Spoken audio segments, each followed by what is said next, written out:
Iza njega dakle ostaje definitivno ovaj most koji možete da vidite, on će tokom popodneva biti pušten u saobraćaj, tokom dana bi kada se sve ovde raščisti ovim mostom čije kadrove gledate kako je to izgledalo tokom završne faze njegove izgradnje biće pušten i u saobraćaj. 10% radova izvode kineske kompanije, dok 45% radova jesu izvele srpske kompanije. Veliki je to bio doprinos i srpskoj građevini da bi uposlila svoje kapacitete,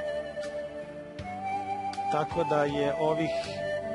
29 metara širine i 1507 metara dužine zajednički rad srpskih i kineskih kompanija, kao što je i zajednički dakle finansiran i ceo projekat.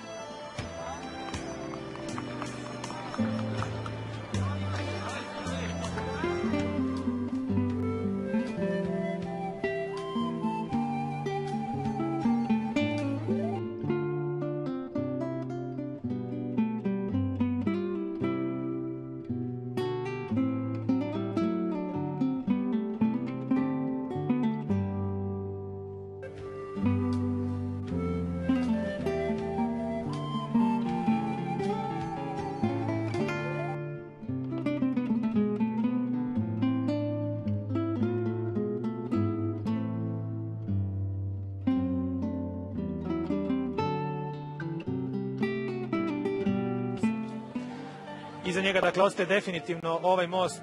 koji možete da vidite, on će tokom popodneva biti pušten u saobraćaj, tokom dana bi kada se sve ovde raščisti ovim mostom čije kadrove gledate kako je to izgledalo tokom završne faze njegove izgradnje biće pušten i u saobraćaj.